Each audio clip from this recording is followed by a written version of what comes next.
नमस्कार, स्वागत है आपका न्यूज प्लस 21 में। राजधानी रायपुर में जिला नारायणपुर से नक्सल पीड़ित परिवार आज राजधानी में पहुंचे हैं, जो गृह मंत्री विजय शर्मा से मिलने के लिए पहुंचे थे, लेकिन गृह मंत्री आज प्रवास में गए हुए हैं 2 दिनों के लिए, जिसके चलते वो आज उनकी मुलाकात नहीं हो पाई है और आज वो राजधानी रायपुर में उपस्थित है, अच्छी खासी तादाद में है। आइए बात करते हैं उनसे और जानते हैं क्या है पूरा मामला, क्यों आज उनका राजधानी आगमन हुआ है।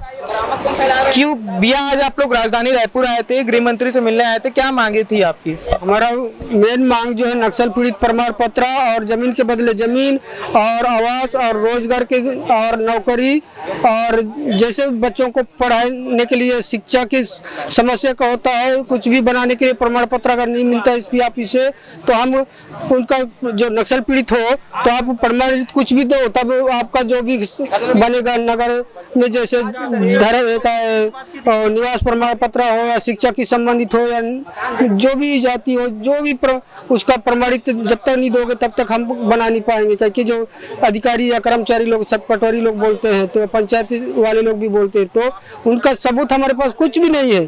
जो थाने से रिपोर्ट किए हैं, लेकिन थाना का रिपोर्ट के माध्यम से उनको मानते नहीं हैं, और जो प्रमाणित नहीं है करके बोलते हैं। उसके बाद हमारे जो स्कूल भी बच्चों को पढ़ाने के लिए फीस के लिए समस्या होता है और समस्या मुसीबत भी होता है। तो हम सब परिवार जो पीड़ित परिवारों को जैसे गांव से भगाए गए,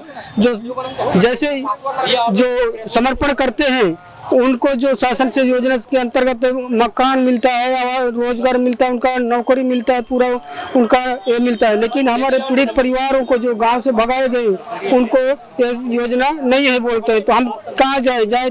इसलिए हम लोग रायपुर गृह मंत्री के निवास में आकर आए हैं। देखिए, ये लोग परेशान हैं, जो इनको योजनाओं का लाभ मिलना चाहिए वो नहीं मिल पा रहा है। अलग अलग तरह के प्रमाण पत्र मांगे जा रहे हैं जो कि इनके पास मौजूद नहीं है ना, जिसके चलते इन्हें तकलीफों का सामना करना पड़ रहा है। और यही सारी समस्याओं को लेकर ये गृह मंत्री से आज मिलने पहुंचे थे, लेकिन गृह मंत्री प्रवास में है, जिसके चलते इनकी मुलाकात उनसे नहीं हो पाई है। यहाँ और भी लोग हैं, आइए उनसे बात करते हैं। कहाँ से आए हैं? नारायणपुर से। नारायणपुर में कहाँ से? नारायणपुर गुडरीपारा से जी। क्या नाम है आपका? बिरसाई पोटाई जी। क्या समस्याएं हैं आप लोगों की और किन समस्याओं के हल करवाने के लिए आज आप गृह मंत्री पहुंचे? छोटा भाई को नक्सली लोग मार दिया है, उसका ना मैं नौकरी चाह रहा हूँ, उसको आवेदन वगैरह डाला था, उसको तो निराश कर दिया है। क्यों? पता नहीं क्यों, वैसी तो बोल रहे क्यों किया है सर। तो इसे लेकर आपने जिम्मेदार अधिकारियों से बात की? हाँ किया, निराश कर दिया है, निराश हो गया बोल रहे। रीजन कुछ दिया उससे लेकर? वो कुछ नहीं दिया है, नहीं दिया। यहाँ पास और भी लोग हैं, उनसे भी बात करने की कोशिश करते हैं। यहाँ पास एक बुजुर्ग बैठे हैं, उनसे बात करते हैं। क्या नाम है आपका? सगराम मंडा जी। क्या समस्या क्या है आप? अब वो समस्या तो हमारे तो बहुत है, बाकी हमारे यहाँ लड़का अकेला है, एक ही लड़का है रे, तो पुलिस विभाग में है, तो नक्सली मनाइन अब कटिगा में पहले रहा थे, जंगल गांव है, तो वही नौमन कहीं के तो लड़का लान ऐसे कहें, तम आए सियाव थाना में, तो टीआई साहब बोली सोगरी साहब री से, तो लड़का मारने लगो क्या कहते, तन ऐसे नहीं सोचे साहब, अरे मत जा तहूँ मत जा, न तो लड़का जाल नहीं दे, मार देगा तो लड़का को। ऐसे कि ना हो दिन में सियाह में हो, जमीन ल छोड़ के वहाँ से 6 एकड़ जमीन ल छोड़े, फसल ल छोड़ के आए भगाए के।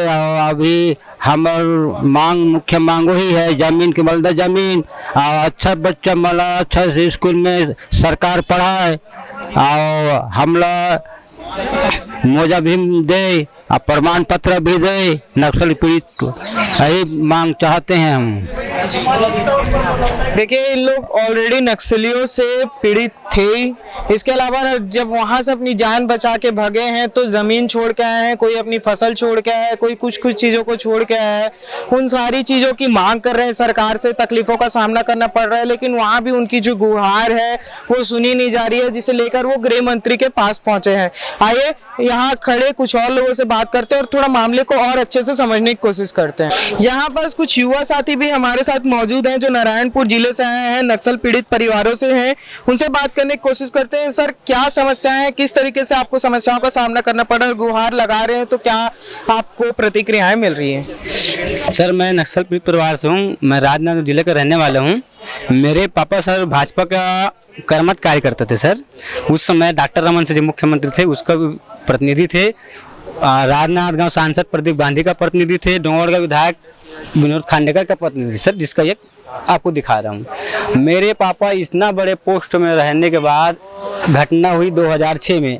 मेरे पापा को नक्सली मार दिए और सर मारने के बाद हम नक्सली बोला कि तुम परिवार सहित गांव को छोड़ दो, तुम भी मारा जाओगे। तो घटना होने के बाद सर हम गांव द्वार छोड़ दिए और उसके बाद सर घटना के 3 दिन बाद गृह मंत्री रामविचार नेताम, रमन सिंह जी, राजेंद्र, ये जितने जो मंत्री थे सर वो सब मेरे घर से इंद्रिय आए थे और हमको आश्वासन दिया था नौकरी मकान तुमको दिया जाएगा बोल के। और सर उसके बाद 3 महीने बाद तो माँ को नौकरी दी गई है, लेकिन मकान आज तक नहीं मिला सर। तो मेरा कहना है सर कि जो पुनर्वास नीति बनाए उसमें मकान देना है, जमीन देना है, सब आप नीति बना दिए हो। तो हम मांगने जाते हैं सर तो जिला प्रशासन बोलता है कि ऐसा कोई नीति नियम नहीं है। तो हम इसको बताने यहाँ रायपुर आते हैं, मंत्री महोदय बोलते हैं सर आपके यहाँ नीति नहीं है। कलेक्टर बोलता है तो बोलते नीति बनी है, लाभ सबको मिलेगा। अब हमको ये बताए प्रशासन नहीं देना चाहता है कि शासन नहीं देना चाहता है लाभ हमको। शासन बोलता है नीति बनी है, प्रशासन बोलता है नीति नहीं बनी है।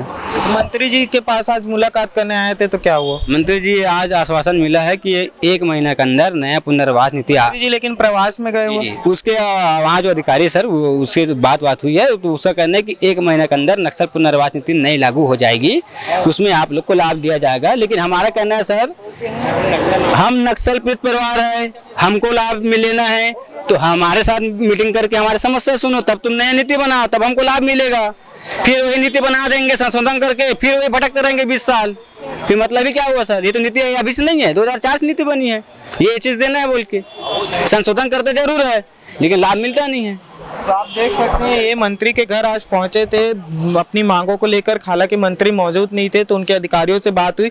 इनका ये कहना है कि मंत्री आए, इनके साथ बैठे, मीटिंग करें, जाने इनकी समस्याओं को, उसके बाद नीति बनाए। नीति बना रहे हैं, संशोधन कर रहे हैं, प्रशासन स्तर पे नीति बनाई जा रही है, लेकिन जब ये जिला स्तर पर जाकर अपनी नीतियों के आधार पर अपनी मांगों को रखते हैं तो बोलते हैं ऐसी कोई नीति नहीं है। इधर आते हैं तो उनकी जो समस्या है वो सुनी जाती है, आश्वासन दिया जाता है। इनका ये कहना है कि जो मंत्री है वो आए, इनकी बातों को सुने, जो नीति बनाई गई है उस नीति के अनुसार पुनर्वास के तहत इन्हें मकान दिया जाए, नौकरी दिया जाए, इनकी समस्याओं को समझा जाए और उस पर काम किया जाए। अब देखना ये होगा कि शासन प्रशासन की तरफ से इनके हित के लिए आगे क्या होगा।